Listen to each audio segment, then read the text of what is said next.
Hello बच्चों, आज हम लोग नीट 2026 फिजिक्स का क्वेश्चन का पेपर का फुल एनालिसिस करेंगे। कंप्लीट सॉल्यूशन देखेंगे कि हम लोग कैसे क्वेश्चन को सॉल्व कर सकते हैं। इस साल जो क्वेश्चन आया हुआ था ये रहा क्वेश्चन। स्टार्टिंग से करते हैं हम लोग। क्वेश्चन लेवल के अकॉर्डिंगली ज़्यादा टाइम नहीं लगना चाहिए था, तो हम लोग कितना कम टाइम में कैसे क्वेश्चन कंप्लीट कर सकते हैं। जैसे ये देखो, क्वेश्चन से डायरेक्ट स्टार्ट करते हैं हम लोग। पहला क्वेश्चन ये था, the following plots show variation of velocity with time of a ball thrown vertically upwards and falling back, which of the following plots is correct. तो ये ऑलरेडी हम लोग क्लास में बहुत दफ़ा किए हुए थे कि अगर वेलोसिटी एंड टाइम ग्राफ यहाँ से पूछेगा तो फिर हम लोगों का करेक्ट ग्राफ कौन होगा, और स्पीड एंड टाइम ग्राफ अगर पूछता है तो करेक्ट ग्राफ कौन होगा।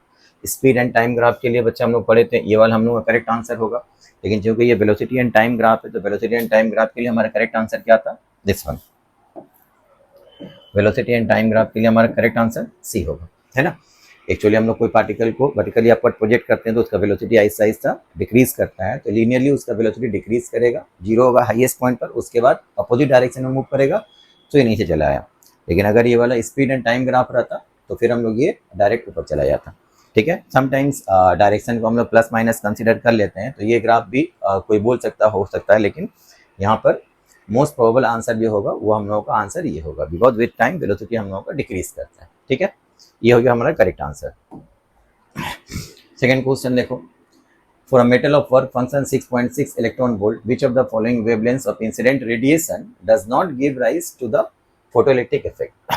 तो वर्क फंक्शन दिया हुआ है, तो वर्क फंक्शन हम लोग यहाँ निकाल सकते थे, क्या बताओ। We can calculate the value of threshold frequency. Once we get the threshold frequency, तो उसके बाद हम लोग बोल सकते हैं कि जो जो फ्रीक्वेंसी थ्रेशोल्ड से ज़्यादा होगा वो फोटोइलेक्ट्रिक इफेक्ट कर पाएगा, और जो जो फ्रीक्वेंसी थ्रेशोल्ड से कम होगा वो फोटोइलेक्ट्रिक इफेक्ट नहीं कर पाएगा। या फिर वेवलेंथ से भी हम लोग निकाल सकते हैं या, ठीक है। तो यहाँ चूंकि आंसर वेवलेंथ में दिया हुआ है तो हम लोग वेवलेंथ पहले कैलकुलेट करेंगे। तो वर्क फंक्शन का हमारा फॉर्मूला क्या होता है, work function equal to h c by lambda naught. ठीक है, तो यहाँ से लैम्डा नॉट का वैल्यू हमारा आ जाएगा h c divided by omega naught. तो एच सी का वैल्यू हम लोग चूंकि ये नैनोमीटर में दिया हुआ है, और एच सी का value work function is given in 6.6 electron volt, तो हम लोग इसका वैल्यू जानते हैं डायरेक्ट कितना होता है, 1240 नैनोमीटर। अगर वेवलेंथ नैनोमीटर में रखेंगे तो 1240 रहेगा, डिवाइड बाई 6.6। तो 6.6 का इसका जो कैलकुलेशन हम लोग कैसे कर सकते हैं, 6.6 को हम लोग ऑलमोस्ट अगर 6.67 मान लेते हैं तो रफ कैलकुलेशन के लिए इसको हम लोग कंसिडर कर सकते हैं 20/3। 20/3 20 डिवाइडेड बाई 3 इक्वल टू 6.67 होता है। तो 6.67 ऐसा बहुत सारा वैल्यू बोले तो हम लोग डायरेक्ट कैलकुलेशन करने के टाइम में कैसे चेंज कर सकते हैं। तो ये जीरो कैंसिल हो गया, ये हो गया तुम्हारा 62 इंटू 3 कितना हो जाएगा बताओ, 186 नैनोमीटर। इसका मतलब हुआ कि जो जो वेवलेंथ 186 होगा ये जस्ट फोटोइलेक्ट्रिक इफेक्ट कर पाएगा, इससे कम वेवलेंथ अगर होगा तो वो भी कर पाएगा, इससे जो ज़्यादा वेवलेंथ होगा वो फोटोइलेक्ट्रिक इफेक्ट नहीं कर पाएगा, है ना। तो किसके लिए फोटोइलेक्ट्रिक इफेक्ट पॉसिबल नहीं है ये पूछा यहाँ पर। तो 50 होगा, 100 होगा, 150 होगा, जो 186 से ज़्यादा है दैट इज इक्वल टू 200। तो ये हमारा करेक्ट आंसर हो गया, जिसकी वजह से फोटोइलेक्ट्रिक इफेक्ट नहीं हो पाएगा। Okay, so your next question is the power of a crane which lifts a mass of 1000 kg to a height of 20 meter in 10 seconds is, so we know power equal to rate of doing work, क्योंकि crane को ऊपर उठा रहा तो work done equal to gain in potential energy divided by time. तो यहाँ potential energy gain जो हुआ उसका फॉर्मूला लिख दो, 1000 इंटू जी का वैल्यू देखो 9.8 दिया हुआ है, 10 लेकर के भी बना सकते हैं हम लोग, 9.8 into h lifted by 20 metre divided by time 10 second. तो यहाँ से इसको कैंसिल कर देंगे अगर हम लोग, 9.8 इंटू 2 कितना हो जाएगा बताओ, 19.6 इंटू 10⁻3। इसका यूनिट आएगा तुम्हारा वॉट, तो 10⁻3 को हम लोग किलो वाट में कन्वर्ट कर सकते हैं, तो it becomes equal to 19.6 kilowatt. तो your correct answer is this one. Okay, so our next question is match list 1 with list 2, list 1 equal to H nu. इस तरह से क्वेश्चन जो हम लोगों का दिया हुआ था मैच करने के लिए, तो उसके लिए हम लोग क्या सीखे थे बताओ। कोई भी एक ऐसा रहेगा जो डिफरेंट, जैसे मान लो ए के लिए एनर्जी ए का हो गया H new is the energy of the photon. तो ए के साथ मैच करेगा 4, ए के साथ मैच कर रहा 4, ए के साथ मैच कर रहा 4, यहाँ पर ए 1 है, 3 है, 4 है, तो इसका मतलब 2 नहीं होगा, 2 को बाद दे देंगे हम लोग, है ना। लेकिन अगर सिर्फ एक ही ऑप्शन इसमें से रहता A4 के साथ मैच करे तो बाकी सब भी डिलीट हो जाता, तो करेक्ट आंसर वही हो जाता। तो यहाँ पर A के साथ 4 ये भी हो रहा है, ये भी हो रहा है, ये भी हो रहा है, तो इन तीनों में से कोई एक हो सकता है। तो दूसरा देखो, interference and diffraction and interference, इसके लिए यहाँ पर क्या हो जाएगा, this is the wave nature of light, है ना। तो ये हो गया wave nature of light. Wave nature of light का मतलब हो गया बी के साथ 3 मैच कर रहा था, बी के साथ 3 यहाँ पर ये दोनों में से है, तो ये वाला कैंसिल हो गया, इन दोनों में से कोई एक हो सकता है।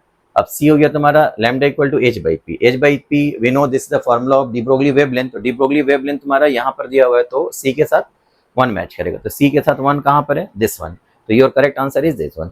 अब डी अगर नहीं भी देखोगे तब भी चलेगा, इतना तो मैच कर गया, तो ये वाला हम लोग का करेक्ट आंसर हो गया। अदरवाइज हम लोग डी जो बचा हुआ किसके लिए बचेगा बताओ, particle nature of the light, this is Compton effect. Okay, now next question, the magnitude and direction of the acceleration produced in a body of mass 5 kg when two mutually perpendicular forces 8 Newton and 6 Newton act on it। तो अगर एक particle पर एक से ज्यादा force act करता है, उसकी वजह से अगर उसके अंदर मोशन प्रोड्यूस होता है, एक्सेलरेशन प्रोड्यूस होता है, तो उसको हम लोग कैसे कैलकुलेट करते हैं, resultant force divided by mass, है ना। तो यहाँ रिजल्टेंट फोर्स हो जाएगा तुम्हारा, because this two are mutually perpendicular forces, one is 8 newton, other is 6 newton, तो इन दोनों का रिजल्टेंट हो जाएगा इन दोनों के बीच में रहेगा, which is equal to 10 newton. So acceleration हम लोग डायरेक्ट लिख सकते हैं कितना, 10 divided by mass, mass is given as 5, तो ये हो गया तुम्हारा 2 मीटर पर सेकेंड स्क्वायर, ठीक है।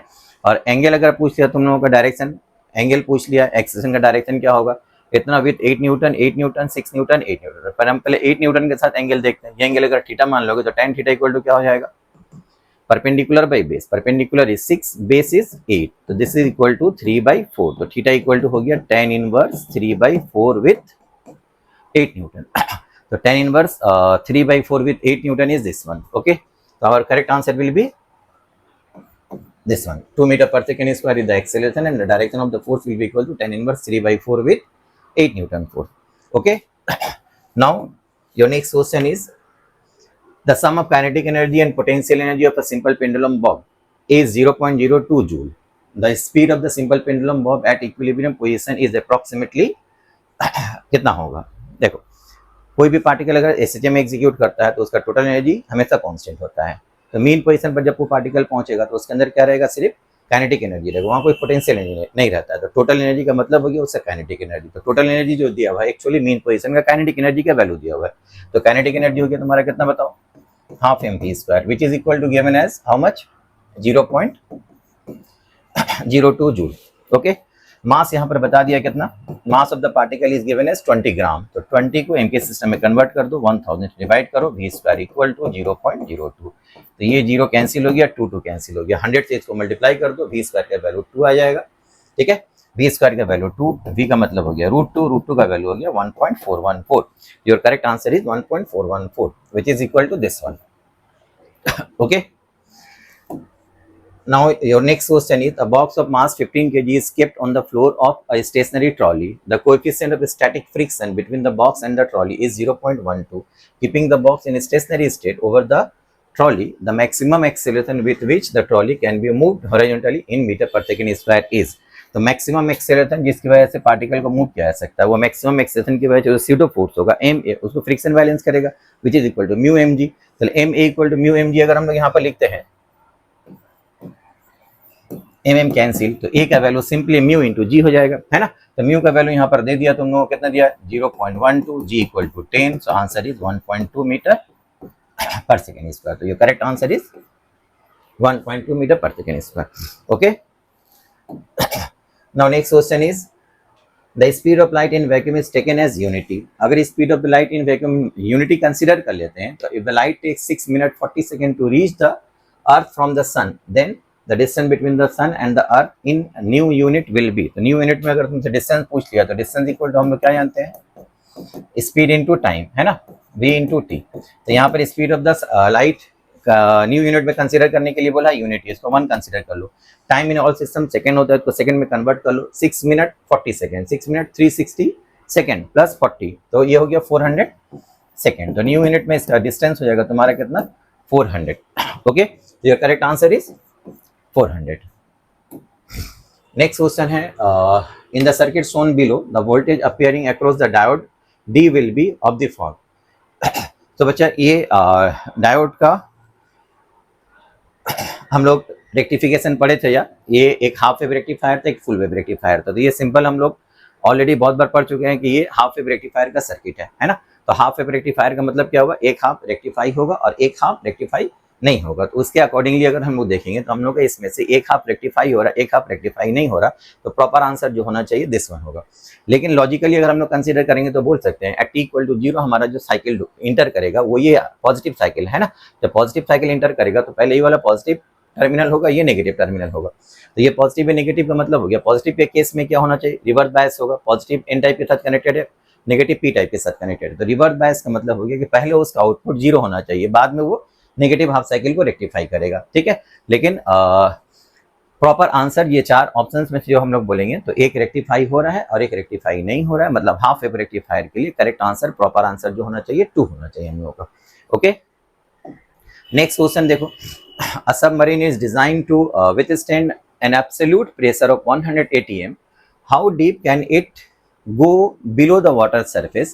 Consider the density of water equal to this one.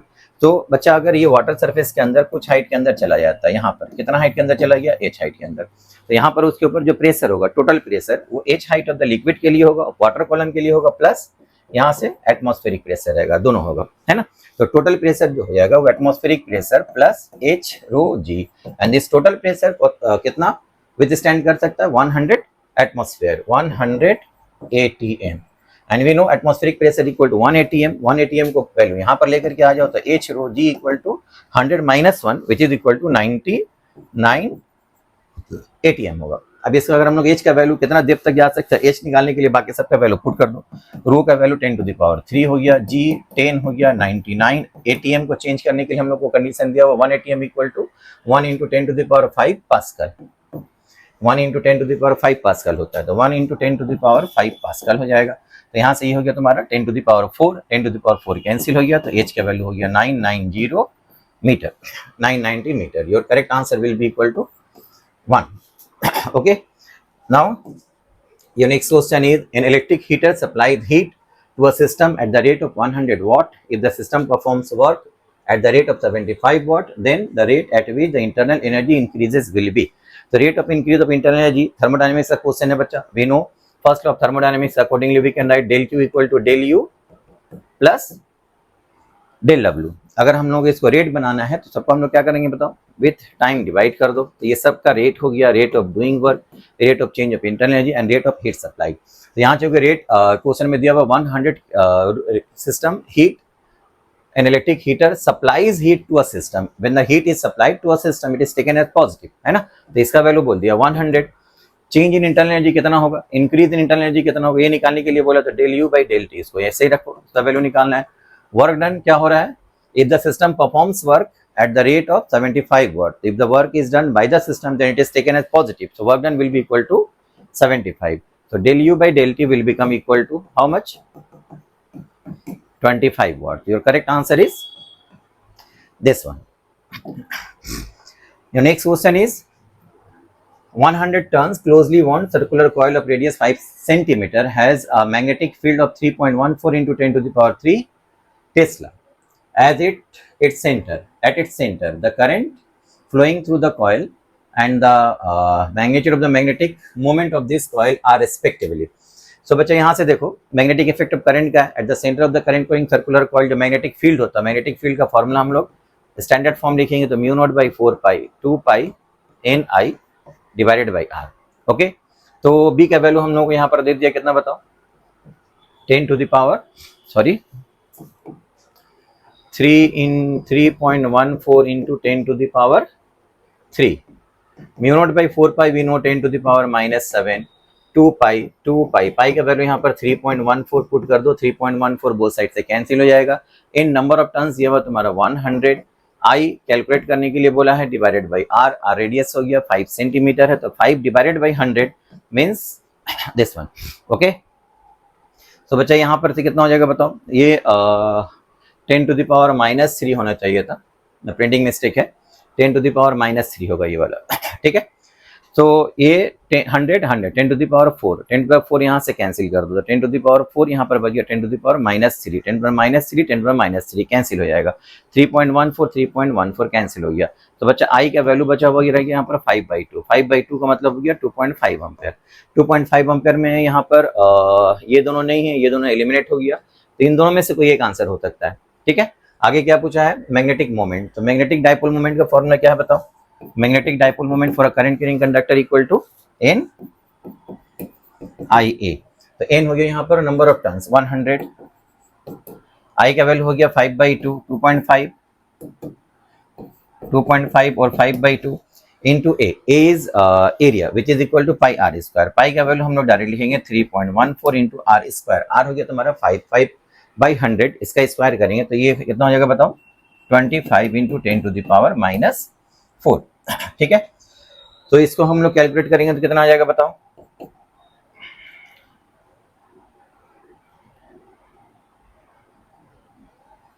ये हो गया तुम्हारा 2.5 इंटू 3.25 इंटू 3 ऑलमोस्ट अगर हम लोग कंसिडर करते हैं तो कितना हो जाएगा, ये 25 इंटू 2.5 अगर इसको मल्टीप्लाई करोगे तो कितना हो जाएगा, ये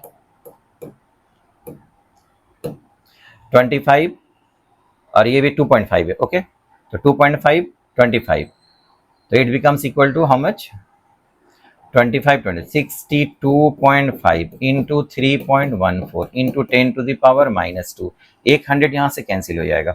ओके, अब यहाँ से देखो, इसको अगर हम लोग 0.625 पे 0.625 इंटू पॉइंट डेसिमल यहाँ पे शिफ्ट करें तो 10 टू द पावर 2 आएगा, 10 टू द -2 कैंसिल हो गया, तो ये हो गया 0.625 इंटू 3.14। ओके, तो हम लोग अगर 6 को 3 से मल्टीप्लाई कर देंगे तो कितना हो जाएगा, 1.8 के आसपास होना चाहिए। तो 1.8 के आसपास कितना होगा, उससे थोड़ा सा ज्यादा होगा बिकॉज ये 0.6 से ज्यादा है ना, ये 3.14 से ज्यादा है, तो 1.8 से थोड़ा सा ज्यादा होना चाहिए। 1.8 से थोड़ा ज्यादा कौन सा है, ये वाला 2 एम्पेयर मीटर स्क्वायर। तो your correct answer is this one. ठीक है, now your next question is in YDAC using monochromatic light of wavelength lambda, the intensity of the light at a point on the screen where the path difference is lambda is k unit. The intensity of the light at a point where the path difference is lambda/3 will be।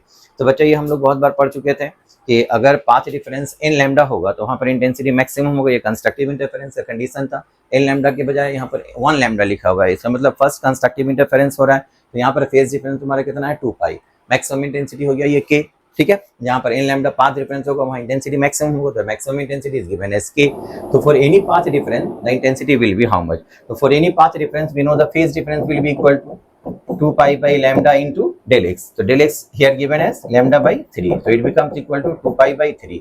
So at any point the intensity, the resulting intensity is given as I equal to I naught cos square 5/2। तो यहाँ पर I naught की जगह में क्या बोल दिया question में, बोलो maximum intensity is this one ना, तो मैक्सिमम इंटेंसिटी को k लिख दो इनटू cos स्क्वायर 5/2। 5 ये है, इसको 2 से डिवाइड करो तो 2 कैंसिल हो जाएगा, it becomes pi/3।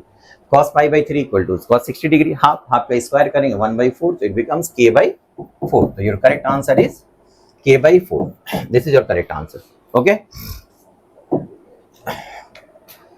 The current I in the circuit shown below is all diodes are ideal and identical. So बच्चा ये इस तरह का क्वेश्चन बहुत सारा हम लोग प्रैक्टिस कर चुके थे।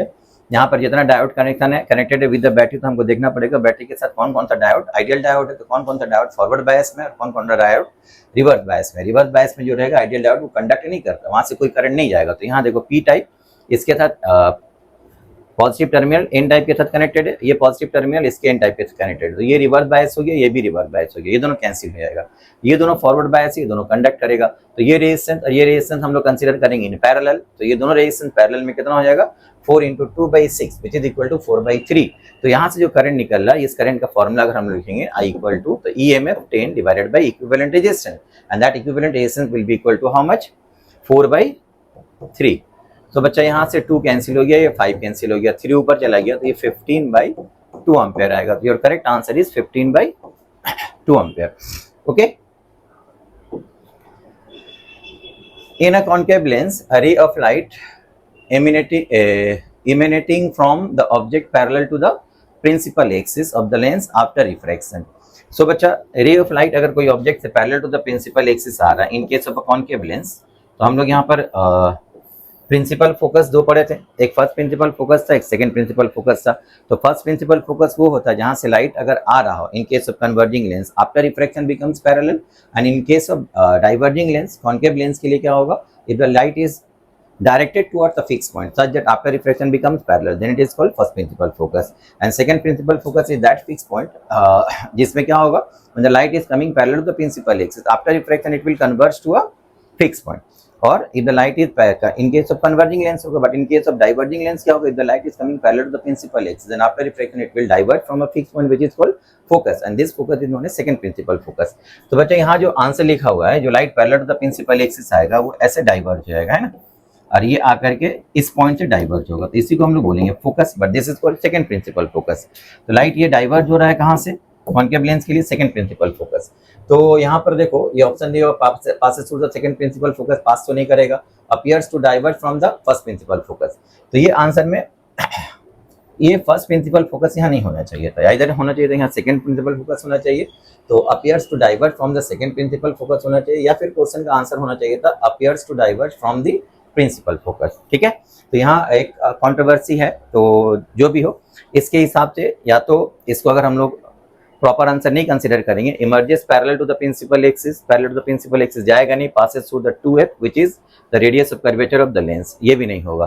तो ये मोस्ट प्रोबेबल आंसर होना चाहिए ये वाला, अगर ये सिर्फ प्रिंसिपल फोकस से होगा। लेकिन अगर लॉजिकली कंसीडर करेंगे तो यहाँ फर्स्ट नहीं सेकंड प्रिंसिपल फोकस होना चाहिए, बिकॉज फर्स्ट प्रिंसिपल फोकस यहाँ पर आंसर हम लोगों का करेक्ट आंसर नहीं होगा। ठीक है, तो अब देखो मे भी हो सकता है इसमें तुम लोगों को बोनस नंबर दे दे, या फिर अगर उसको प्रिंटिंग करने में मिस्टेक कर दिया होगा तो इसी को वो लोग करेक्ट आंसर कंसीडर कर लेगा। तो एज अ गिवन कंडीशन हम लोग मान सकते हैं appears to diverge from the principal focus, अगर फर्स्ट को नहीं कंसीडर करते हैं। अदरवाइज अगर फर्स्ट कंसीडर करेंगे तो ये करेक्ट आंसर नहीं होगा। तो इसमें तुम लोगों को मे भी हो सकता है कि बोनस मार्क्स मिल जाए। ओके, नेक्स्ट क्वेश्चन देखो, अ galvanometer of resistance 100 ohm gives full scale reflection for a current of 1 milliampere.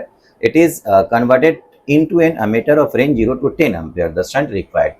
तो ये भी क्वेश्चन हम लोग बहुत बार प्रैक्टिस कर चुके थे कि एक गैल्वेनोमीटर अगर है तो उसका करंट कैपेसिटी को अगर इंक्रीज करना है तो उसके साथ एक लो रेजिस्टेंस शंट हम लोग इन पैरेलल यूज करते हैं। तो पैरेलल में रेजिस्टेंस निकालने का डायरेक्ट फॉर्मूला क्या था बताओ, IG into G divided by I minus IG. Okay, if IG is very small in compared to I or I is large in compared to IG, then this equal to directly we can write IG into G divided by I. Okay, ये direct formula था हम लोगों का। तो यहाँ से IG का value direct put कर दो, IG था कितना 10 to the power -3 ampere, G का वैल्यू दिया हुआ था 100, और इसका रेंज कन्वर्ट करना है किसमें, अप टू 10। तो ये 10 में चला है तो यहाँ कट गया, तो यहाँ पर 10 to the power -2 बचेगा which is 0.01 ohm. So 0.01 ohm resistance as a shunt हम लोगों को यहाँ पर यूज करना पड़ेगा। तो 0.01 ohm is the correct answer. Okay,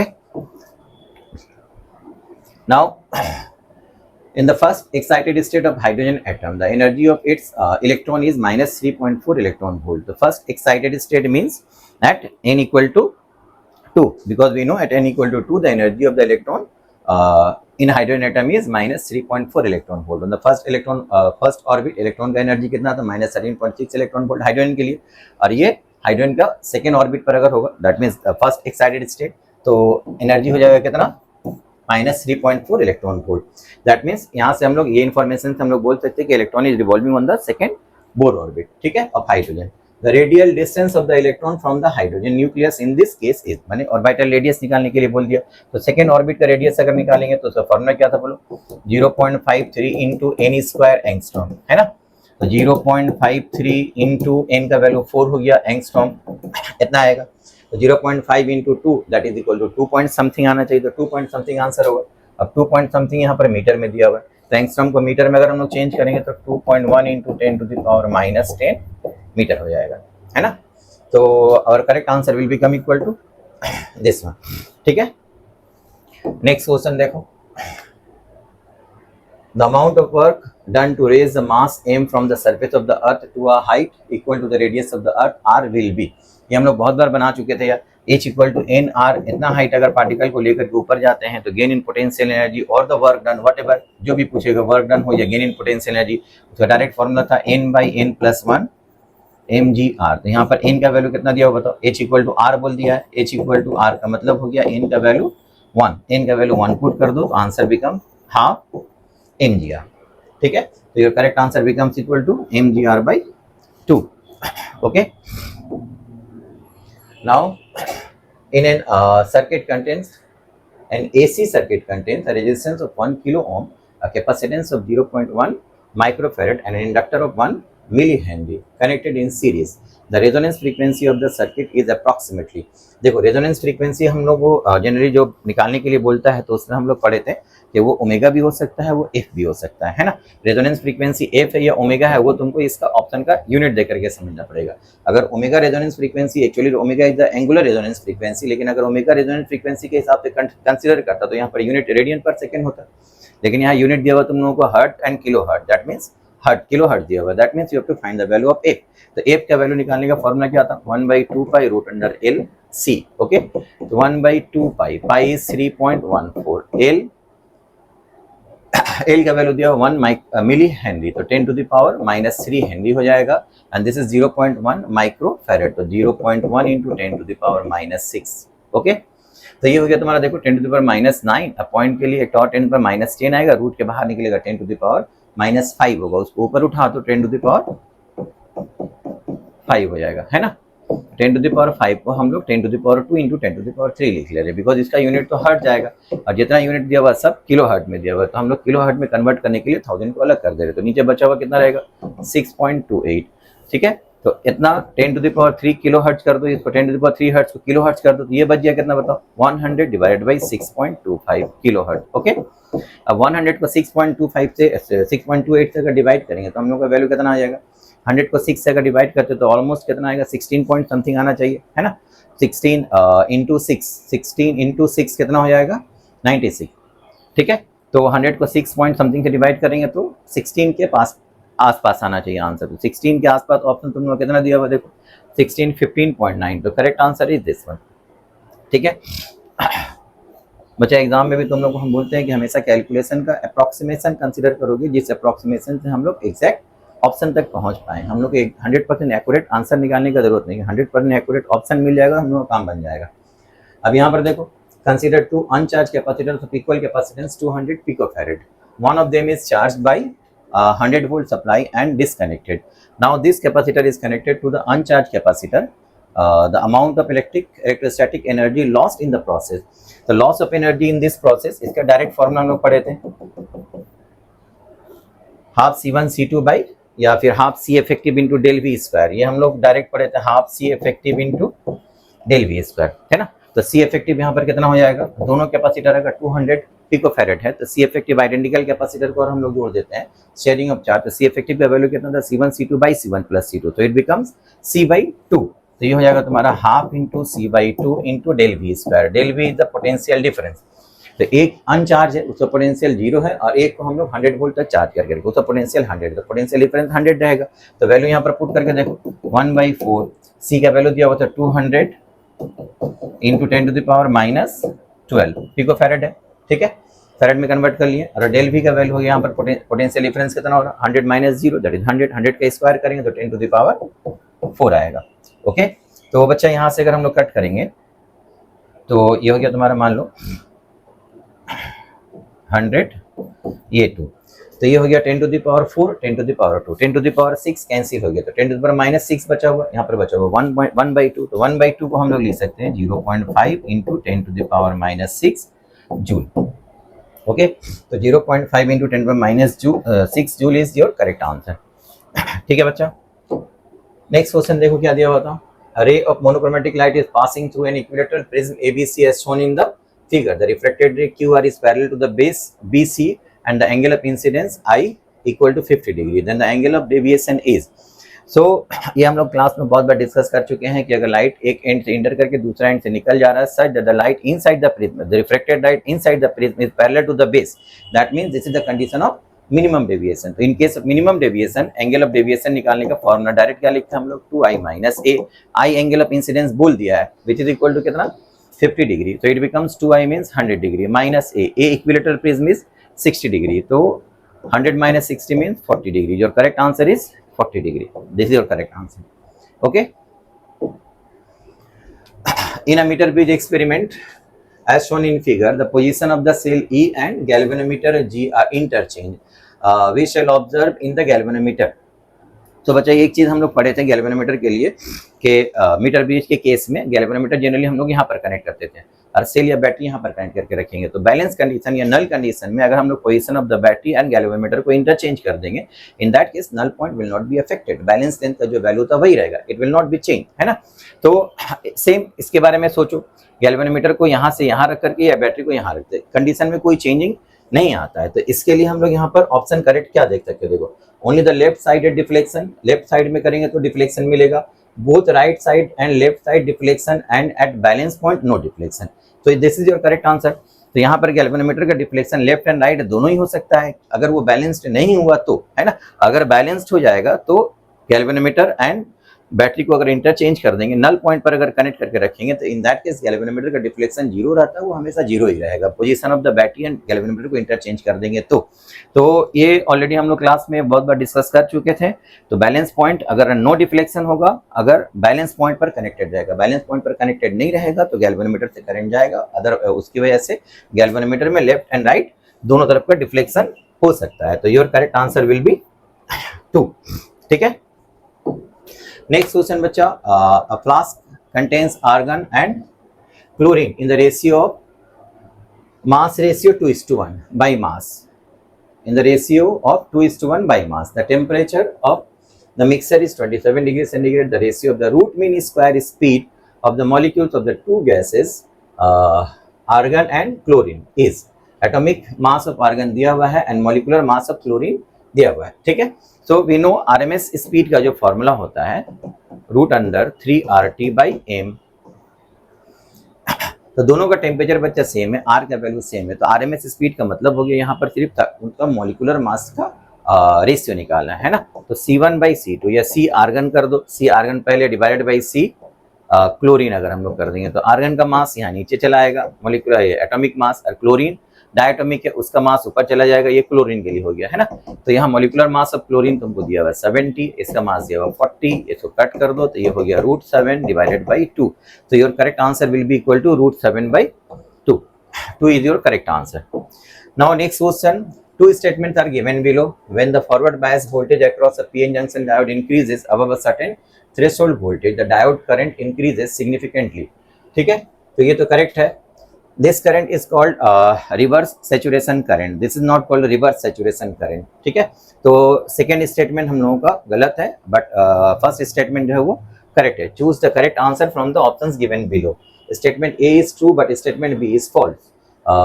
तो इन सब में हमारा करेक्ट आंसर मिला है, स्टेटमेंट ए करेक्ट है, स्टेटमेंट बी फॉल्स है। तो A is the one is the first correct answer. Now next question, for a travelling harmonic wave y equal to this one, equation is given where x and y are in centimeter and t in second. The phase difference between oscillatory motion of the 2 points separated by a distance of 0.5 meter. दो point के बीच के distance को हम लोग अगर del x से represent करेंगे, उन दोनों के बीच में फेज डिफरेंस का फॉर्मूला क्या था बताओ, फाई और डेल फाई वट एवर, उसका डायरेक्ट फॉर्मूला लिख सकते हैं हम लोग 2 pi lambda into del x. This is k. Here k is given as, अगर इसको हम मल्टीप्लाई करेंगे अंदर में तो ये kx होता है, k का वैल्यू होगा 2 पाई इंटू 0.008। ओके, तो हम लोग 2 पाई बाई लैम्डा के जगह डायरेक्ट लिख सकते हैं 2 pi into 0.008 into del x. अब डेल एक्स का वैल्यू यहाँ पर दिया हुआ तुम्हारा कितना 0.5 सेंटीमीटर। बच्चा देखो यहाँ पर x का जो वैल्यू दिया हुआ है, this x is given as x and y both are given in centimetre. तो डेल एक्स का वैल्यू को भी हम लोग यहाँ पर किस में रखना पड़ेगा, ये डिस्टेंस को भी हम लोग किस में रखेंगे बताओ, सेंटीमीटर में। 0.5 मीटर को हम लोग सेंटीमीटर में चेंज करेंगे तो इट बिकम्स 50 सेंटीमीटर। तो 50 इंटू 2 100 इसको मल्टीप्लाई कर दो तो it become 0.8 pi. This is your, इतना पाई रेडियन हो जाएगा, 0.8 pi radian is your correct answer. इतना रेडियन तुम्हारा करेक्ट आंसर होगा। ठीक है, ये हो गया phase difference between the 2 point. Next question, A rectangular wire loop of sides 8 centimeter and 3 centimeter with a small cut is moving out of a region of uniform magnetic field of magnitude 0.3 Tesla. Directed normally to the plane of the loop, the EMF developed across the cut if the velocity of the loop is 2 centimeter per second in a direction to the shorter side in a direction normal to the shorter side of the loop. तो ये अगर loop मान लेंगे हम लोग, तो velocity is this one, ठीक है। तो जो साइड के ऊपर वेलोसिटी परपेंडिकुलर होता है उन दोनों साइड्स के इफेक्टिव लेंथ के बीच में क्या होता है, ईएमएफ इंड्यूस्ड होता है। तो यहाँ पर जो इंड्यूस्ड ईएमएफ होगा उसका फॉर्मूला हो जाएगा तुम्हारा B V L.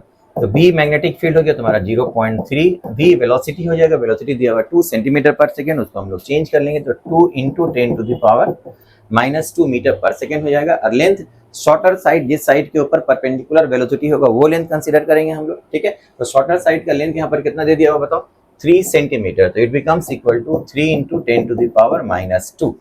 So 3 2 just 6 into 0.3 which is 1.8 into 10⁻⁻4 volt. This is your correct answer. अगर ये velocity perpendicular to the longer side होता तो फिर हम लोग लेंथ कितना कंसीडर करते, इंस्टेड ऑफ 3 सेंटीमीटर, जिस साइड के ऊपर जिस लेंथ के ऊपर परपेंडिकुलर वेलोसिटी होता है वही लेंथ कंसीडर किया जाता है ना।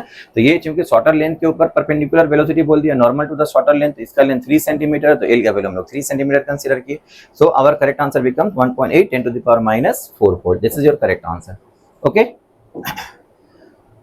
Question number 27।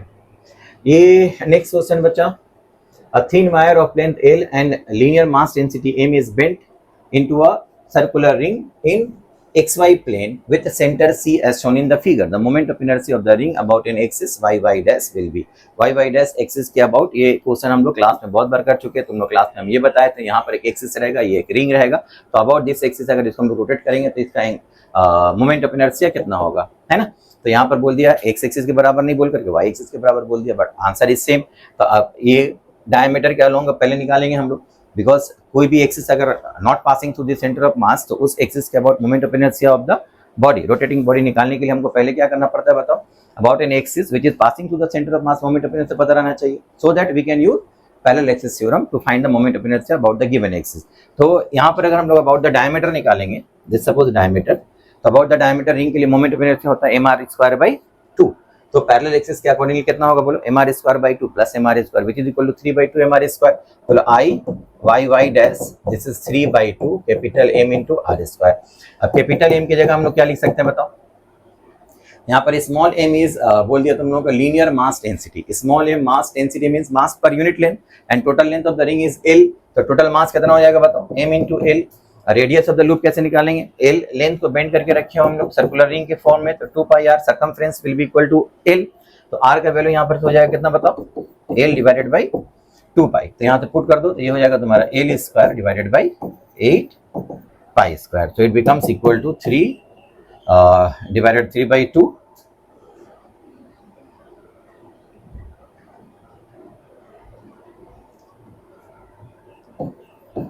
ml³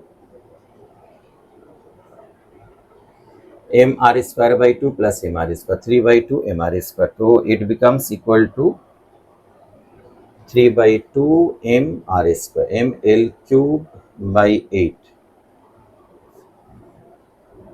ml³ divided by 2 into 8 means 16। Sorry बच्चा, यहाँ r का वैल्यू हो जाएगा तो ये हो गया 4, ये हो गया 4, तो यहाँ पर हो जाएगा तुम्हारा 4, तो 4 2 जा 8, तो 3 ml³ divided by 8π², 3 ml³ divided by 8π², 8π² π² यहाँ पर मिसिंग है, यहाँ π² होना चाहिए। 3 ml³ divided by 8π², this is your correct answer. Okay, now next, a resistor is connected to a battery of 12 volt EMF and internal resistance 2 ohm. If the current in the circuit is 0.6 ampere, the terminal voltage of the battery is। तो terminal voltage battery के across बच्चा हम लोग ये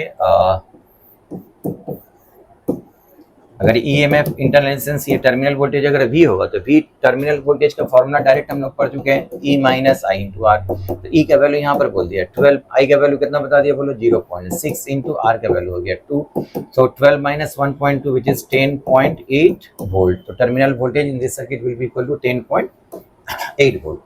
Okay. Next question, when a ruler falls vertically, 5 different persons catch it with different reaction times. What is the correct order of the distance traveled by the ruler for each person?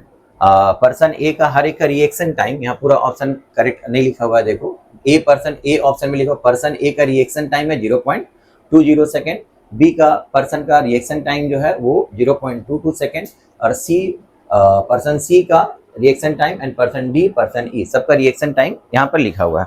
Okay, तो reaction time का मतलब क्या हुआ, कोई particle को हम लोग यहाँ से छोड़ दिए, उसके बाद ये गिर रहा है, उसको हम लोग रिएक्ट किए पकड़ने के लिए, तो कितने देर बाद पकड़ेंगे, कितने देर के बाद रिएक्ट करेंगे, जितना ज्यादा टाइम के बाद रिएक्ट करेंगे उसको पकड़ने के लिए उतना ज्यादा डिस्टेंस वो नीचे गिर जाएगा, है ना। तो उसका डिस्टेंस जो स्टार्टिंग फ्रॉम रेस्ट कितना कवर करेगा वो डिपेंड करेगा कितने देर के बाद हम लोग उसको पकड़ रहे हैं, कितने देर के बाद हम लोग उसको रिएक्ट कर रहे हैं। जिसका रिएक्शन टाइम जितना ज्यादा रहेगा वो उतना ज्यादा डिस्टेंस कवर करेगा। जिसमें सबसे ज्यादा रिएक्शन टाइम कितना है 0.22, तो फर्स्ट डिस्टेंस जो ट्रैवल करेगा ये ट्रैवल करेगा, मतलब बी। उसके बाद कौन होगा E, ये हो गया 2 सेकेंड। उसके बाद कौन होगा बताओ 0.2, ये हो गया थर्ड।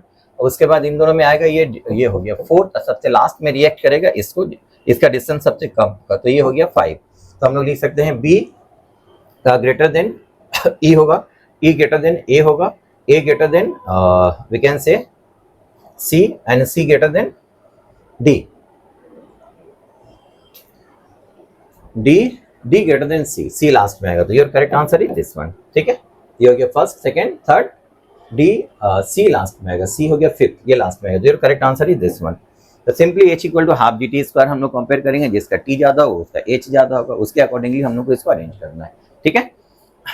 नेक्स्ट क्वेश्चन देखो, the angular speed of a fly wheel is increased from 600 rpm to 1200 rpm in 10 seconds. The number of revolutions completed by the flywheel during this time is, तो इसको हम लोग number of revolution completed in a given time निकालने का formula क्या था बताओ। Number of revolution अगर निकालना है तो उस टाइम के अंदर टोटल एंगुलर डिस्प्लेसमेंट कितना हुआ इसको कैलकुलेट करो एंड डिवाइडेड बाय 2 पाई। तो angular displacement in this given time निकालने के लिए पहले हमको क्या निकालना पड़ेगा, अल्फा का वैल्यू निकालना पड़ेगा। अल्फा अगर हम लोग निकालेंगे तो अल्फा निकालने का फॉर्मूला क्या लिख सकते हैं बताओ, omega 2 minus omega 1 divided by T. ये जो वैल्यू दिया हुआ वो आरपीएम में दिया हुआ है। आरपीएम का मतलब हो गया तुम्हारा रेवोल्यूशन पर मिनट, लेकिन इसको हम लोग को चेंज करना पड़ेगा रेवोल्यूशन पर सेकेंड। तो ओमेगा 1 का वैल्यू अगर निकालोगे तो ये हो जाएगा 2 पाई n1, इसको हम लोग 60 से डिवाइड कर देंगे तो ये कन्वर्ट हो गया किसमें, RPS. RPS now it becomes radian per second, है ना। तो ओमेगा 2 का वैल्यू हो जाएगा तुम्हारे यहाँ से कितना बताओ, 2 पाई इंटू 1200, इसको भी 60 से डिवाइड करो तो ये भी हो जाएगा रेडियन पर सेकेंड। तो ये 60 कट दिया, यहाँ पर 10 रहा, ये 60 कट यहाँ पर 20 रहा, तो ये हो गया 20 पाई, ये हो गया 40 पाई। तो यहाँ पर पुट करेंगे तो कितना हो जाएगा बताओ, 40 pi minus 20 pi divided by time, time is 10 second. Okay, तो ये हो गया 20 pi by 10 that is equal to 2 pi radian per second square. अब इस 10 सेकेंड के अंदर इसका एंगुलर डिस्प्लेसमेंट कितना होगा, एंगुलर डिस्प्लेसमेंट निकालने का फॉर्मूला अगर हम लोग यूज करेंगे तो omega 2 square equal to omega 1 square plus 2 alpha into theta. तो थीटा का वैल्यू यहाँ पर होगा तुम्हारा डिवाइडेड बाई 2 अल्फा। अब omega 2 square minus omega 1 square का मतलब यहाँ से कितना था बताओ, ये हो गया 40 पाई माइनस 20 पाई। तो 40 pi square minus 20 pi square divided by 2 into alpha. Alpha का वैल्यू था 2 पाई। तो अब इसको हम लोग a plus b, a minus b अगर हम लोग ब्रेक करेंगे तो a प्लस बी का मतलब हो गया कितना बताओ 60 पाई, और a माइनस बी हो गया तुम्हारा कितना 20 pi divided by 4 pi. Okay, तो ये पाई कैंसिल हो गया, यहाँ से 5 कैंसिल करो तो ये हो गया 300 पाई। अब यहाँ पर पुट कर देंगे हम लोग तो 300 पाई divided by 2 pi, pi cancel, 300 by 2 का मतलब हो गया 150। ओके, तो 150 इज योर करेक्ट आंसर। तो बच्चे ये एक मेथड है जिससे हम लोग इसको प्रॉब्लम को सॉल्व कर सकते हैं, लेकिन इतना टाइम तुम लोग के एग्जाम में ज़्यादा चला जाएगा। इसको हम लोग सिंपल ये कर सकते थे कि अगर तुम्हारे पास इनिशियल एंड फाइनल वेलोसिटी पता है तो इनिशियल एंड फाइनल वेलोसिटी पता रहने से एस इक्वल टू हम लोग क्या यूज़ करते थे बताओ, वी एवरेज इनटू टाइम, है ना। कोई पार्टिकल अगर यूनिफॉर्म एक्सेलरेशन के साथ मूव कर रहा हो तो उसका इनिशियल एंड फाइनल वेलोसिटी अगर तुमको पता है तो उसका एवरेज वेलोसिटी जो होता है कितना होता है बताओ, u plus v by two into t, तो लीनियर मोशन के लिए होता है। इसी को अगर हम लोग सर्कुलर मोशन करेंगे तो सर्कुलर मोशन के लिए कितना हो जाएगा बताओ, this equal to what we can write, t time मतलब 10 सेकंड में एंगुलर डिस्प्लेसमेंट कैसे निकालेंगे हम लोग, इसको हम लोग एवरेज कर दें डायरेक्ट, तो ये हो गया 600, ये हो गया 1200 विच इज इक्वल टू 1800, 18/2 का मतलब हो गया 900 आरपीएम रेवोल्यूशन पर मिनट। तो रेवोल्यूशन पर सेकेंड अगर हम लोग निकालना है तो हम लोग क्या करना पड़ेगा, रेवोल्यूशन पर सेकेंड के लिए 60 से डिवाइड कर देंगे हम लोग, ठीक है, इनटू कितना सेकेंड के लिए बोला है, इन 10 सेकेंड, टाइम कितना बोल दिया 10 सेकेंड, तो ये पूरा यूनिट तुम्हारा आ गया किसमें, revolution in second, 10 second, 10 second में टोटल नंबर ऑफ रेवोल्यूशन कितना मिला 900/60 पर मिनट को पर सेकंड में चेंज किए, इनटू 10 सेकंड में कंप्लीट पूछा तो 10 से मल्टीप्लाई कर दो, ये जीरो कैंसिल हो गया, 6 से कैंसिल करो तो 150 आ जाएगा, 150 इज योर करेक्ट आंसर, ठीक है। इसको हम लोग डायरेक्ट ऐसे कर सकते थे, ठीक है। अब देखो next question, the figure given below shows a long straight solid wire of circular cross section of radius a carrying a steady current I. Current I is uniformly distributed across its cross section. The plot which correctly represents the variation of the magnetic field with the distance from the axis of the conductor in the region. तो ये question भी हम लोग class में बहुत बार discuss कर चुके हैं, बहुत सारा टाइप का क्वेश्चन यहाँ से हम लोग किए थे। अगर ये सॉलिड करंट कैरिंग कंडक्टर रहेगा, ऐसे करंट जा रहा है इसमें, तो इसका मैग्नेटिक फील्ड हम लोग बोलेगा सेंटर से स्टार्ट करके ऐसा ऐसा सर्किट तक लीनियरली बढ़ता है, उसके बाद दूर जाएंगे तो फिर अकॉर्डिंग टू कर्व आर के साथ इनवर्सली वेरी करेगा, है ना। तो हमारा ग्राफ कैसे बनता बताओ, सेंटर एक्सिस से सरफेस तक लीनियरली इंक्रीज करेगा, उसके बाद b प्रोपोर्शनल टू 1/r हो जाता है, तो यहाँ पर b प्रोपोर्शनल टू r होगा, लीनियरली इंक्रीज करेगा, और यहाँ b प्रोपोर्शनल टू 1/r हो जाता है। तो इसको हम लोग बहुत बार क्लास में इसको डिस्कस किए हम लोग, है ना, डिस्टेंस के हिसाब से। तो according to this your correct answer will be equal to this one, okay. Now next question is, 4 statements are given.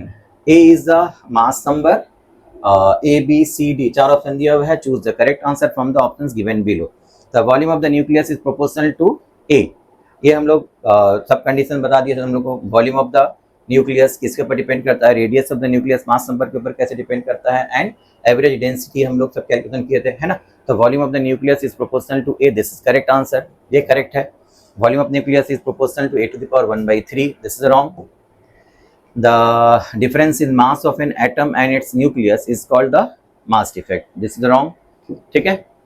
The difference in mass of a nucleus and its constituents is called the mass defect. This one is correct. So A and D correct है, B and C wrong. तो A and D are correct, B and C are false. A and D correct होगा, B and C are false.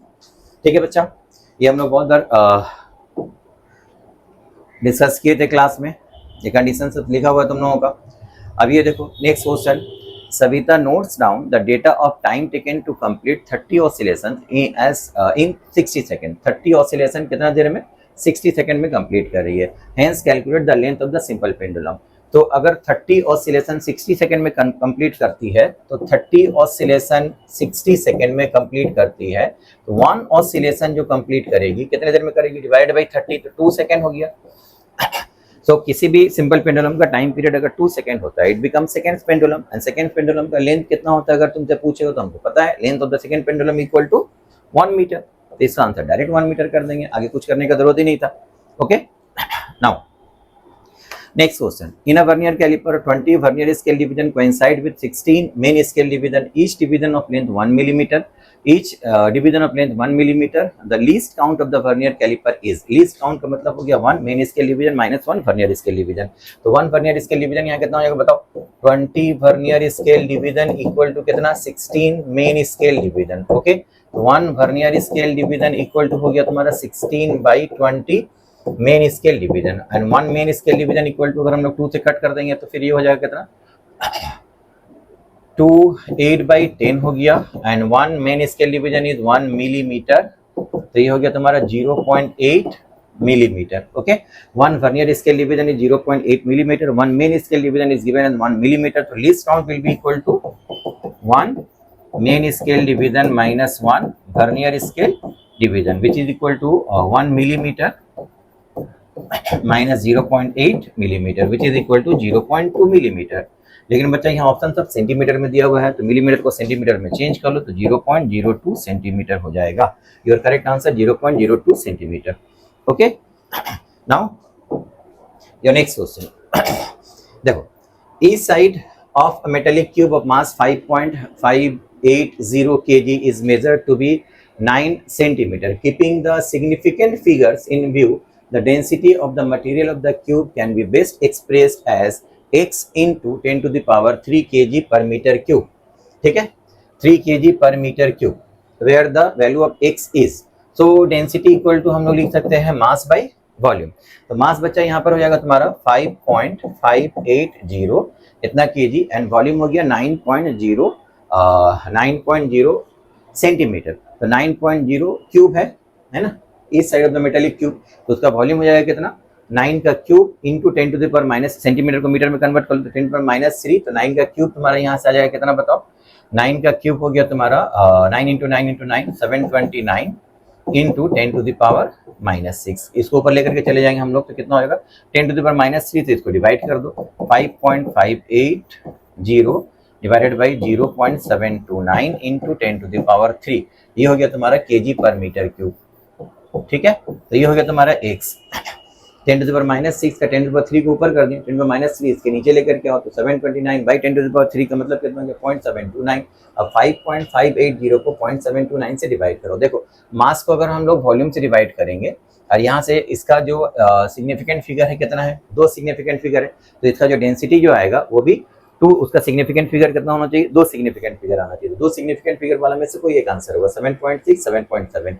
ये question का सिर्फ थोड़ा सा calculation हम लोगों का थोड़ा कॉम्प्लेक्स कैलकुलेशन दिया हुआ था, इसको हम लोग कैलकुलेशन करना पड़ेगा। कैलकुलेशन कर लोगे, कैलकुलेशन करके निकालोगे, इसका वैल्यू आएगा तुम्हारा 7.654 into 10 to the power 3 kg पर मीटर क्यूब। लेकिन चूंकि हम लोगों को इसको 2 सिग्निफिकेंट फिगर में लिखना है, तो इसको हम लोग 2 सिग्निफिकेंट फिगर में राउंड ऑफ करेंगे, तो इसका आंसर आ जाएगा 7.7 into 10 to the power 3 kg पर metre cube. So your correct answer become 7.7। Okay, now next question बच्चा, the interference and diffraction of the light energy is redistributed if it reduces in one region producing a dark fringe, it increases in another region producing a bright fringe। ठीक है, ये statement दिया हुआ, उसमें क्या बोल रहा है, ए as there is no gain or loss of energy, these phenomena are consistent with the principle of conservation of energy। so it is correct, यहाँ पर एनर्जी कंजर्वेशन होता है, ठीक है ना। But diffraction and interference, B क्या लिखा हुआ है, diffraction and interference are characteristic exhibited only by light wave। this is wrong because sound wave में भी हम लोग पढ़े, साउंड वेव में भी हम लोगों को diffraction and interference of sound हम लोग पढ़े, डिफ्रैक्शन ऑफ साउंड भी होता है, इंटरफेरेंस ऑफ साउंड भी होता है, दोनों होता है। यहाँ पर सिर्फ लाइट वेव में लिखा है, तो दिस इज रॉन्ग। ठीक है, तो A is correct, B is wrong. तो यहाँ पर हम लोग को बोल देगा A is true but B is false. तो this correct, this is your correct answer. 3 यहाँ से करेक्ट आंसर हो जाएगा। Okay, next question, 5 capacitors of capacitance C1, C2, C3, C4 all are equal to 10 microfarad and C5 equal to 2.5 microfarad are connected as shown along with a battery of 50 volt। The equivalent capacitance and the charges on each capacitor respectively are। तो बच्चा ये सारा का question हम लोग बहुत सारा practice किए थे। इसका देखो, ये इसके साथ पैरेलल में है, तो इसका भी पोटेंशियल डिफरेंस कितना होगा, 50 वोल्ट होगा। इसका चार्ज कितना है, कैपेसिटेंस कितना है, 2.5 माइक्रोफैरड, पोटेंशियल डिफरेंस कितना है, 50 वोल्ट। तो C5 का चार्ज अगर हम लोग बोलें तो 2.5 into 50, दैट मींस 25 into 5 125। तो C5 का चार्ज हो जाएगा 125। तो C5 का चार्ज 125, देखो इसमें भी दिया हुआ है, C5 का 125 इसमें भी दिया हुआ है। ये ऑल कैपेसिटर्स 125, यहाँ सिर्फ C5 का 125 है। इसका मतलब 1 and 3 तुम्हारा ऐसे ही बात हो गया। ठीक है, अब यहाँ पर सोचो, यहाँ 4 कैपेसिटर्स है, सबका कैपेसिटेंस का वैल्यू सेम है, तो ये पूरा कॉम्बिनेशन के अक्रॉस पोटेंशियल डिफरेंस भी 50 वोल्ट होगा। अब सीरीज कॉम्बिनेशन में potential difference in series combination potential difference with the capacitor जो डिवाइड हो रहा था, this is given by voltage divider law. Voltage divider law में हम लोग का जो पोटेंशियल डिवाइड होता है किस रेशियो में डिवाइड होता है, in the inverse ratio of capacitance. और सब कैपेसिटेंस अगर इक्वल हुआ तो वोल्टेज इक्वली डिवाइड हो जाता है ना। तो वोल्टेज अगर इक्वली डिवाइड हो तो 50 वोल्ट यहाँ सब में इक्वली डिवाइड हो जाएगा। इक्वली डिवाइड हो तो हर एक का पोटेंशियल डिफरेंस कितना होगा, 50/4 विच इज इक्वल टू 12.5। तो 12.5 इंटू उसका कैपेसिटेंस मल्टीप्लाई कर दो, 12.5 इंटू 10 कितना हो गया 125 माइक्रोकूलम। तो हर एक कैपेसिटर का चार्ज होगा 125 माइक्रोकूलम। और C5 का कितना था, दैट इज आल्सो 125 माइक्रोकूलम। इसका मतलब C1 C2 C3 C4 C5 सबका चार्ज कितना होगा 125 माइक्रोकूलम। तो your correct answer is 125 microcoulomb on all capacitors. ये चार्ज पूछ लिया था एंड उसके साथ इक्विवेलेंट कैपेसिटेंस भी पूछा था। इक्विवेलेंट कैपेसिटेंस तो हम लोग डायरेक्ट बोल सकते हैं 10 10 10 10 4 10 आइडेंटिकल सीरीज में इक्विवेलेंट कितना होगा 10/4 2.5। ये हो गया 2.5, उसके साथ 2.5 पैरेलल में है तो इक्विवेलेंट कैपेसिटेंस हो जाएगा 5, है ना। तो 5 माइक्रोफैराड हो गया तुम्हारा equivalent capacitance and 125 microcoulomb on all capacitor. This is your correct answer. Okay, next question बच्चा, for a simple pendulum having time period t, the variation of the kinetic energy with time is represented by। देखो बच्चा ये सबका vibration दिया हुआ था, जहां पर काइनेटिक एनर्जी का वाइब्रेशन दिया हुआ है। तो ये हम लोग क्लास में बहुत बार डिस्कस कर चुके थे कि काइनेटिक एनर्जी का जो फ्रीक्वेंसी होता है ऑसिलेशन का फ्रीक्वेंसी का डबल हो जाता है। तो एक कंप्लीट टाइम में कैपिटल टी टाइम पीरियड अगर होगा तो कैपिटल टाइम के अंदर डिस्प्लेसमेंट वेलोसिटी एक्सेलरेशन का वाइब्रेशन कितना बार होगा, उसका डबल वाइब्रेशन एनर्जी का होगा, है ना। तो काइनेटिक एनर्जी का इस टाइम के अंदर 0 to t टाइम के अंदर डबल वाइब्रेशन कंप्लीट हो रहा है। देखो एक का वाइब्रेशन कंप्लीट हुआ, दूसरा वाइब्रेशन कंप्लीट हुआ, तो ये तुम्हारा करेक्ट आंसर होगा। और कुछ करना ही नहीं तो डायरेक्ट इसका आंसर ले लेंगे हम लोग। फ्रीक्वेंसी डबल हो जाता है तो this is your correct answer. ठीक है, a room heater is rated 400 watt 220 volt. If the supply voltage drops to 200 volt, what will be the power consumed? तो इसका भी हम तुम लोगों को डायरेक्ट फॉर्मूला बता दिए थे। अगर एक बल्ब रेट दिया हुआ है, ये वोल्टेज में 400 वाट पावर देता है, अगर उसका वोल्टेज को हम लोग कम कर देंगे तो पावर भी कम हो जाएगा। तो पावर कितना हो जाएगा, न्यू वोल्टेज V1 अगर V/N होता है तो न्यू पावर P1 जो होगा P/N स्क्वायर टाइम्स हो जाएगा, है ना। तो N का वैल्यू हम लोग यहाँ से निकाल लें, N का वैल्यू हो जाएगा V/V1। तो V तुम्हारा था कितना पहले 220, V1 अभी कितना हो गया 200, तो इट बिकम्स इक्वल टू 11/10। तो न्यू पावर कितना हो जाएगा, आगे जो पावर था 400 उसको डिवाइड कर दो N स्क्वायर से, तो 121 इंटू 100। ओके, तो यहाँ से अगर हम लोग कैंसिल करेंगे तो इसको मान लो नियर अबाउट इसको हम लोग 120 मान लेते हैं। फॉर एग्जांपल इसको मान लो अगर हम लोग 120 मान लेते हैं, 120 का 1 0 1 0 कैंसिल हो गया, या फिर 1 0 यहाँ से 1 0 यहाँ से कैंसिल कर दो, तो 40/3 40/12 को हम लोग क्या कर सकते हैं, डिवाइड करो, 12 3 जा 36, फिर 4 बचा, 12 3 जा 36, तो ये 3.3 के अराउंड आएगा। 3.3 को 100 से मल्टीप्लाई करो तो 330 के अराउंड आना चाहिए आंसर, है ना। अब ऑप्शन देखो 330 के अराउंड कौन है, 330 के अराउंड है तुम्हारा 331, तो correct answer is this one. ठीक है, तो ये हम लोग कोई कैलकुलेशन एग्जाम में कैसे करेंगे, ये बहुत बार हम लोग क्लास में डिस्कस कर चुके हैं। तो इस तरह का कैलकुलेशन से हम लोग एक रफ कैलकुलेशन करेंगे, नियरेस्ट आंसर को अप्रोच कर सके, नियरेस्ट ऑप्शन को अप्रोच कर सके, नियरेस्ट आंसर को अप्रोच करेंगे सो दैट करेक्ट ऑप्शन हम लोगों को मिल जाएगा। तो योर करेक्ट ऑप्शन इज 331 वाट। तो इसमें हम लोगों को ज्यादा टाइम नहीं देना पड़ता है। नेक्स्ट क्वेश्चन बच्चा देखो, the peak value of an alternating current is 5 ampere and the frequency is 60 hertz. How long will the current starting from 0 take to reach the peak value. तो करंट 0 से start करके peak value पहुंचने में कितना time रहता है, यहां से यहां जाने में जो टाइम लगता है that time is equal to T/4, है ना। तो टाइम पीरियड का 1/4 कर दो, रिक्वायर्ड टाइम पता चल जाएगा। तो रिक्वायर्ड टाइम तुमको जो निकालने के लिए बोला T/4 निकालने के लिए बोला, और T we know is the reciprocal of the frequency. इसका फ्रीक्वेंसी तुमको कितना दे दिया था, frequency is given as 60 hertz, तो time period will be equal to 1/60, तो इट इज 1/60 इंटू 4, तो आंसर इज 124 सेकेंड। तो योर आंसर इज 1/240 सेकेंड। ठीक है, नेक्स्ट क्वेश्चन देखो, which of the following statements are correct? Inside a conductor the electrostatic field is 0. ये electric field at the surface of the charged conductor does not depend on its surface charge density. The interior of a charged conductor can have no excess charge in the static situation. बच्चा ये हम लोग already class में theoretical question में पढ़ चुके थे कि कोई भी metallic conductor, conductor means metal, metallic conductor को इलेक्ट्रिक फील्ड के अंदर रखेंगे तो लाइंस ऑफ फोर्स, अंदर में इलेक्ट्रिक फील्ड क्या होता है बोलो, 0 हो जाएगा। सारा चार्जेस कहाँ मूव करता है, near the surface. Positive charge एक तरफ आएगा, नेगेटिव चार्ज एक तरफ आएगा, आउटर सरफेस पर रहेगा, अंदर में कोई चार्ज नहीं रहता, अंदर में इलेक्ट्रिक फील्ड कितना हो जाएगा 0 हो जाएगा। लाइंस ऑफ फोर्स सब सरफेस के ऊपर नॉर्मली टर्मिनेट करेगा और from the other side normally originate करता है ना। तो इसके अंदर में कोई इलेक्ट्रिक फील्ड नहीं होगा। ठीक है, तो inside the conductor the electrostatic field is 0, this is correct. Electric field at the surface of a charge conductor does not depend on the surface charge. इसके सरफेस के ऊपर इलेक्ट्रिक फील्ड जो होता है वो सिग्मा बाई एप्सिलॉन नॉट होता है, वो चार्ज डेंसिटी के ऊपर डिपेंड करता है। तो इंडिपेंडेंट डज नॉट डिपेंड का मतलब गलत हो गया। The interior of the charge conductor can have no excess charge in the static situation. Static situation के अंदर इसके अंदर में कोई एक्सेस चार्ज नहीं रहता है, जो भी चार्ज रहेगा उसके आउटर सरफेस के ऊपर रहेगा। ठीक है, तो this one is also correct.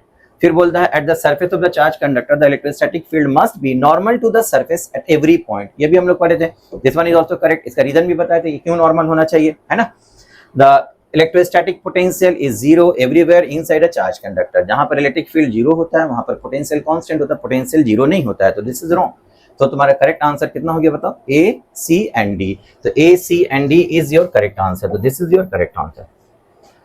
ठीक है, नाउ नेक्स्ट क्वेश्चन बच्चा, match list 1 with list 2। List 1 में इलेक्ट्रोमैग्नेटिक वेव दिया हुआ है, लिस्ट 2 उसका प्रोडक्शन सोर्स कहाँ से प्रोड्यूस होता है। तो इसमें से बच्चा जो सबसे पहले हम लोग पकड़ सकते हैं उससे मिला करके देख लो। अगर मान लो हम लोग यहाँ पर लिखते हैं विजिबल लाइट, विजिबल लाइट हम लोग पढ़े थे transition of electron hydrogen spectrum के लिए। इलेक्ट्रॉन ट्रांजिशन जो होता है इलेक्ट्रॉनिक ट्रांजिशन इन एटम, इसकी वजह से क्या होगा तुम्हारा विजिबल लाइट मिलेगा। ठीक है, गामा रेस रेडिएशन कहाँ होता है, गामा रे प्रोड्यूस होता है रेडियोएक्टिव डीके ऑफ न्यूक्लियस के अंदर, ये इसके लिए हो गया। इंफ्रारेड रेडिएशन का मतलब हीट वेव जो प्रोड्यूस होता है, हीट वेव को हम लोग इंफ्रारेड बोलते हैं, वो किसकी वजह से होता है, due to the vibration of atoms and molecules of any substance. Atoms और मॉलिक्यूल्स के वाइब्रेशन की वजह से हीट जो ट्रांसफर करना शुरू करता है। तो ये इसके साथ, ये तो हम लोग बहुत बार पढ़े, ये इजीली कर सकते। तो ये 3 मैच कर लेंगे। तो अगर माइक्रोवेव के लिए वाला याद नहीं भी रहेगा, मैग्नेट्रॉन बल्ब के अंदर से माइक्रोवेव प्रोड्यूस किया जाता है। ठीक है, अगर याद नहीं भी रहेगा तो भी ये 3 मिल गया, तो एक जो बचा रहेगा डायरेक्ट इसके साथ मैच करेगा, है ना। तो हमारा करेक्ट आंसर क्या हो जाएगा बताओ, ए का 4, बी का 1, ए का 4, बी का 1, सी का सी से 2 होगा, इंफ्रारेड सी से 3 होगा। तो your correct answer become this one. ठीक है, नेक्स्ट क्वेश्चन बच्चा, a uniform metallic wire having resistance 4 ohm is bent to form a square loop ABCD. Resistance of 2 ohm is connected between the points B and D, and a battery of 2 volt is connected across the points A and C as shown in the figure. Now the amount of current I is, amount of current I current जो flow कर रहा है, ये current कितना होगा ये calculate करो। तो दिस इज इजीली बच्चा देख करके समझ सकते हो, ये कि बैलेंस वेटस्टोन ब्रिज है ना। R1 R2 R3 R4, R1 by R2 R3 by R4 balance हो गया। तो बैलेंस अगर होगा तो करंट इन द सर्किट होगा, ये वाला कैंसिल हो गया, ये तो नहीं रहेगा। करंट इन द सर्किट कितना हो जाएगा, इसका EMF which is given as 2 volt divided by equivalent resistance.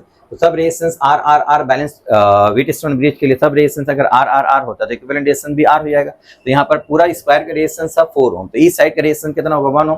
तो ए और सी पॉइंट के बीच में इक्विवेलेंट रेजिस्टेंस भी कितना होगा 1 ओम। तो करंट कितना हो गया बताओ, I equal to 2 divided by 1, तो 2 ampere is the correct answer। तो 2 ampere is your correct answer। ठीक है, नेक्स्ट क्वेश्चन क्या था बच्चा, an unknown nucleus has a nuclear density of 2.29 into 10 to the power 17 kg per meter cube and the mass of 19.926 into 10 to the minus 27 kg। its mass number A is approximately। तो ये हम लोग already पढ़े थे। मास equal to हम लोग क्या लिख सकते हैं बताओ, mass equal to volume into density. Okay, तो मास हो गया तुम्हारा m, volume equal to 4/3 pi r cube, and radius of nucleus का फॉर्मूला क्या था, r equal to r not into a to the power 1/3। इसको अगर हम यहाँ पर पुट कर देंगे तो ये हो गया 4/3 pi r not cube into a to the power 1/3। Radius is directly proportional, radius of the nucleus is directly proportional to the a to the power 1/3। Mass number का पावर 1/3 होता है, उसका क्यूब करेंगे तो सिर्फ a रहेगा, into इसका density.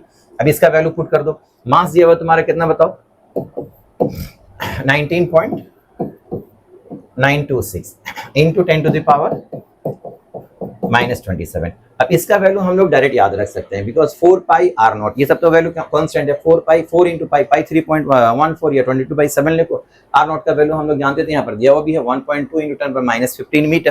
तो इसका वैल्यू कांस्टेंट है, इसका वैल्यू जब भी हम लोग पुट करेंगे, पुट करने के बाद इसका जो वैल्यू आएगा डायरेक्ट हम लोग याद रख सकते हैं 7.25, ऑलमोस्ट 7.23 आता है, लेकिन हम लोग राउंड अप करके 7.25 ले लेते हैं। 7.25 या 7.23 also you can consider, into 10 to the power minus 45 into a into density is given as 2.29 into 10 to the power 17। ठीक है, अब यहां से देखो -45 एंड 17, इसको अगर हम लोग कट करते हैं तो यहाँ पर कितना बच जाएगा -28, है ना। तो तो ये -17 कैंसिल करो, यहाँ से 17 चला गया, 17 -28 रहेगा, तो -28 या -27 ये कैंसिल होता, 10 टू द पावर -1 बचेगा एक, 10 टू द पावर -1 का मतलब 1/10, 1/10 को यहाँ मल्टीप्लाई कर दो तो ये 199.26 होगा, है ना। तो ए का वैल्यू हो गया तुम्हारा 199.26 डिवाइडेड बाई यहाँ पर आएगा 7.23 एक्चुअली रहता है, 7.25 जो भी लो, ये हो गया 2.29, 10 के पावर कैंसिल हो गया। अब इसका देखो जो भी वैल्यू आएगा ये 2 डिजिट का नंबर आएगा, ओके। तो अब इसको हम लोग देखो एग्जैक्ट आंसर निकालने की हम लोग को जरूरत नहीं है, एग्जैक्ट ऑप्शन हम लोग को पता चलना चाहिए। तो एग्जैक्ट ऑप्शन पता लगाने के लिए हम लोग नियरेस्ट आंसर अप्रोच करते हैं, 199 को ऑलमोस्ट हम लोग 200 मान लेते हैं, ठीक है। 7.25 को हम लोग यहाँ पर क्या लिख सकते हैं, देखो 7.25 को हम लोग लिख सकते हैं 22/3, नियर अबाउट, नियरली 22 को 3 से डिवाइड करके देखो 7.33 आएगा, ओके। तो 7.33 को ऑलमोस्ट हम लोग 7.25 के नियरली पकड़ सकते हैं। अब 2.29 को हम लोग यहाँ नियरली 2.3 पकड़ लेते हैं, तो 2.3 अगर होगा तो 2.3 को हम लोग लिख सकते हैं 7/3, ठीक है, 7/3 लिख सकते हैं हम लोग। तो ये 3 × 3 कहाँ चला गया, ऊपर 9, इसको थोड़ी देर के लिए अगर हम लोग 200 को 210 अगर मान लेते हैं, 210 तो 7 से कट जाएगा, तो ये हो गया कितना 30 डिवाइडेड बाई 22, ठीक है। अगर थोड़ी देर के लिए मान लो ये 210 था, 7 से डिवाइड करेंगे तो कितना हो जाएगा, ये 30 हो जाएगा, तो 30 डिवाइडेड बाई 22, तो 22 का ये हो गया तुम्हारा 11, ये हो गया 15, तो 15 इंटू 9 135/11, 135 को अगर 11 से डिवाइड कर देंगे तो कितना आ जाएगा बताओ, 11 1 जा 11, 2 बचा तो 12 पॉइंट समथिंग आएगा, है ना। तो नियर अबाउट 12 पॉइंट समथिंग आएगा। अब यहाँ पर ऑप्शन में देखो 12, 16, 19, 20, तो हमारा 12 के अराउंड ऑप्शन जो है एक ही ऑप्शन है, 12 पॉइंट समथिंग एक ही ऑप्शन आ रहा है ना, तो हमारा करेक्ट आंसर जो बनेगा ये। हाँ, अगर ये 12 के वेरी क्लोज ऑप्शन दिया रहता 12, 13, 11, तो फिर हम लोगों को एग्जैक्ट कैलकुलेशन करके निकालना पड़ता, लेकिन चूंकि यहाँ पर गैप है तो उस गैप के अकॉर्डिंगली हम लोग डायरेक्ट पकड़ सकते हैं कि हमारा आंसर, क्योंकि यहाँ पर नियरली इक्वल टू 12 आ रहा है, तो करेक्ट आंसर उसके आसपास एक ही ऑप्शन है 12, तो करेक्ट आंसर 12 हो जाएगा, है ना। तो इसका आगे हम लोग को यहाँ पर कुछ करने का जरूरत नहीं था, ये भी हम लोग इजिली कर सकते थे। Now this is your last question, match list 1 with list 2। सो बच्चा ये तो बहुत आराम से कर पाओगे तुम लोग। यंग्स मॉडुलस का फॉर्मूला क्या होता है बोलो, stress by strain F/A del L by L, तो ये तुम्हारा हो गया, इसके साथ मैच करेगा। Compressibility the reciprocal of the bulk modulus, है ना। बल्क मॉड्यूलस ये हो गया तुम्हारा, बल्क मॉड्यूलस समझ में, बल्क मॉड्यूलस तुम्हारा ये हो गया। कॉम्प्रेसिबिलिटी इसका उल्टा हो जाएगा, इसका उल्टा ये हो गया तुम्हारा। Poisson ratio lateral strain by longitudinal strain, तो del D/D divide by del L by L, तो ये हो जाएगा। तो तुम्हारा ए के साथ मैच कर रहा है कौन बताओ, ए के साथ 2, ए के साथ 2 कौन था, ये दोनों कैंसिल, ए के साथ 2 हो गया, बी के साथ 3, बी के साथ 3, बी के साथ 3, ये वाला मिल रहा, तो correct answer is this one, ठीक है। सी के साथ हो जाएगा तुम्हारा 4 एंड डी के साथ 1 हो जाएगा, तो this is your correct answer. Clear बच्चा, ये था तुम्हारा नीट 2026 का क्वेश्चन का सॉल्यूशन। आई होप कि क्वेश्चन का सॉल्यूशन तुम लोगों को समझ में आया होगा। क्वेश्चन बच्चा बहुत ज़्यादा टफ नहीं था, इजीली क्वेश्चन हम लोग कर पाएंगे। थोड़ा सा क्लास में कॉन्सेंट्रेट करके तुमको पढ़ाई करना पड़ेगा, पढ़ाई करोगे तो क्वेश्चन ये सब बहुत ज़्यादा टफ क्वेश्चन नहीं रहता है, आराम से हम लोग बना सकते हैं। लास्ट ईयर भी तुम लोगों का जो सॉल्यूशन देखोगे, हम लोग का 2025 का सॉल्यूशन हम लोग एक वीडियो बना करके अपलोड किया हुआ है। लास्ट ईयर भी जो क्वेश्चन हम क्लास में करवाए थे, जो पढ़ाए थे, उसमें थे 25 के क्वेश्चन में भी देखना तुम, out of 45 question almost 40 question class note के क्वेश्चन से मैच कर रहा था। यहाँ पर भी 1-2 क्वेश्चन अगर हम लोग छोड़ दें, जो क्लास में हम लोग हो सकता है कि जैसे एक रिएक्शन टाइम वाला क्वेश्चन था, वो सिर्फ हम लोग क्लास में इस तरह का रिविजन नहीं किए, उसके अलावा बाकी जितना सारा क्वेश्चन है सब कुछ हम लोग क्लास में रिविजन किए। तो थोड़ा सा ध्यान दे करके बच्चा पढ़ेंगे हम लोग, तो बार बार हम तुम लोग को बोलते हैं कि क्वेश्चन कैसा आएगा हम लोग नहीं बोल सकते हैं, टफ भी हो सकता है, ईजी भी हो सकता है, जिस तरह का भी क्वेश्चन आए, लेकिन हमेशा ये याद रखोगे कि जो क्लास में हम लोग पढ़ते हैं, जो क्लास में हम पढ़ाते हैं, क्वेश्चन हमेशा उसमें से ही आएगा, हमेशा। अभी तक तो यही हुआ, अब आगे का पता नहीं। तो ये इन जनरल जितना भी क्वेश्चन हम लोग पढ़ेंगे, वो सारा क्वेश्चन देखो, इस बार भी जितना क्वेश्चन तुम लोग क्लास में करवाएं, सब क्वेश्चन तुम लोग अपना नोट्स के साथ मैच करके देख लेना, सारा क्वेश्चन उसी में से आया हुआ। तो थोड़ा सा ध्यान दे करके, थोड़ा सा दिल लगा कर पढ़ोगे बच्चा, क्वेश्चन फिजिक्स का सॉल्व करना कोई टफ नहीं है, बहुत इजीली कर सकते हैं हम। अभी एक अच्छा खबर तुम लोगों के लिए ये है कि इस साल से हम फिजिक्स का बैच ऑनलाइन क्लास स्टार्ट करने वाले हैं, तो ये सबके लिए है। उसका हम इंफॉर्मेशन दे देंगे, अपना यूट्यूब चैनल में दे देंगे इन्फॉर्मेशन कि कब से क्लासेस स्टार्ट होगा, क्या शेड्यूल क्या रहेगा, सब कुछ बता देंगे। लेकिन अब एक इस साल से हम 2027 के लिए क्लासेस स्टार्ट करने जा रहे हैं ऑनलाइन। तो आई होप कि इसका फ़ायदा तुम लोग उठाना चाहोगे, और जितना ज़्यादा से ज़्यादा इसको शेयर कर सकते हो, जिसको इसको बता सकते हो, ताकि ज़्यादा से ज़्यादा स्टूडेंट उसका फ़ायदा उठा पाए और ज़्यादा से ज़्यादा स्टूडेंट फिजिक्स में बहुत ज़्यादा अच्छा नंबर ला सके। 160, 170, 180 लाना बच्चा फिजिक्स में कोई बड़ा बात नहीं है, थोड़ा सा कॉन्सनट्रेट करोगे ईजी लेकर के आ सकते हो। ठीक है, सो आज के लिए यहीं तक रहे थे, फिर हम लोग नेक्स्ट वीडियो में मिलेंगे। Okay, thank you.